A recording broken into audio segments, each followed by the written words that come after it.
नमस्कार प्यारे बच्चों, आज मैं आपके लिए लाई हूँ ब्रिज कोर्स कक्षा 9 के संस्कृत विषय का चतुर्थ सप्ताह का सॉल्यूशन। तो सर्वनाम शब्द है, यह पाठ है, धातु रूप रूपानी है। तो आप देख लीजिएगा, मैं इसका सॉल्यूशन आपको सीधे सॉल्यूशन पे ही ले चलूँगी। तो यहाँ पर सर्वनाम है, धातु है, तो ये आपको अच्छे से याद करना होगी। बिना याद किए आपका ये सॉल्यूशन नहीं बनेगा। तो इसे अच्छे से अगर आप याद कर लेंगे तो एग्ज़ाम में आपको परेशानी नहीं आएगी। तो यहाँ पर हम सबसे पहले देखते हैं पेज नंबर 41 पे। तो आप पेज नंबर 41 पे आ जाइएगा। तो यहाँ पे आप देख लीजिएगा, साप्ताहिकम आकलन पत्रकम परियोजना कार्यम। तो नंबर 1 उचित मेलनम कुरुत। तो यहाँ पे त्वया का एक वचनम, तव का षष्ठी विभक्ति, युष्मासु का बहुवचनम, मह्यम का चतुर्थी विभक्ति, आवयोः का द्विवचनम और अस्मान का आएगा द्वितीय विभक्ति। तो यहाँ पे ये सही जोड़ी दे रखी है। इसके बाद हम आते हैं पेज नंबर 42 पर। तो पेज नंबर 42 पर आप देख लीजिएगा, पद पूर्ति कुरुत।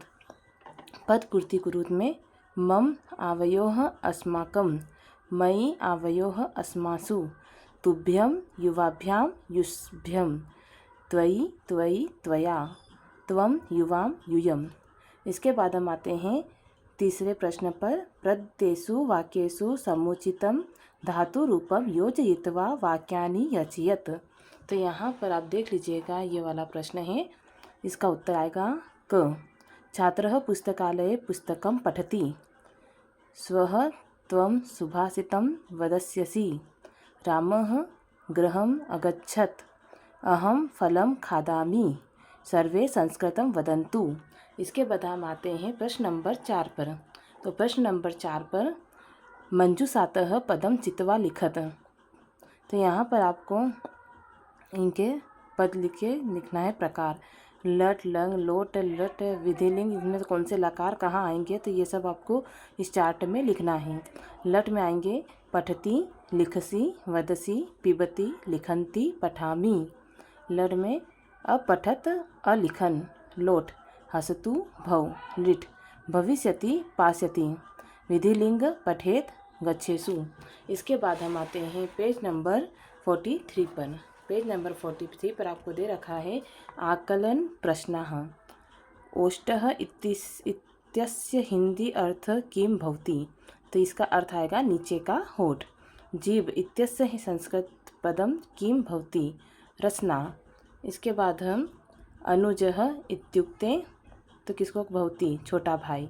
मातुलः इत्युक्ते किसको कहते हैं, भवति, मामा। आद्रकम इत्युक्ते अदरक भवति, आम। दंतपिष्टकम इत्युक्ते दंतमंजनम भवति, न। इसके बाद आते हैं हम सही जोड़ी पर। तो मैंने यहाँ पर सामने उत्तर लिख दिए हैं, तो आप भी डायरेक्ट उतार लीजिएगा, मिलाने में थोड़ा टाइम लगेगा या फिर हो सकता है सही से मिले ना। तो गंध पुष्पम गेंदा, मालती चमेली, मेष किसको कहते हैं, भेड़ को। वृश्चिक का मतलब बिच्छू, खरह का मतलब गधा, षटपदः का मतलब भौरा, मंजूषा का मतलब संदूक, कंदुकः का मतलब गेंद, मासह का मतलब उड़द, यव का मतलब जो, चणकः का मतलब चना, द्विदलम का मतलब दाल, द्राक्षा का मतलब अंगूर और बद्री फलम का मतलब बेर। तो यहाँ पे मैंने आपको पूरा सॉल्यूशन बता दिया गया है। अब सप्ताह 5 आ गया है। तो अगर वीडियो अच्छा लगा हो तो लाइक कीजिएगा, चैनल को सब्सक्राइब कीजिएगा और प्लीज़ याद रखें सब्सक्राइब कर लीजिएगा। जय हिंद, जय भारत।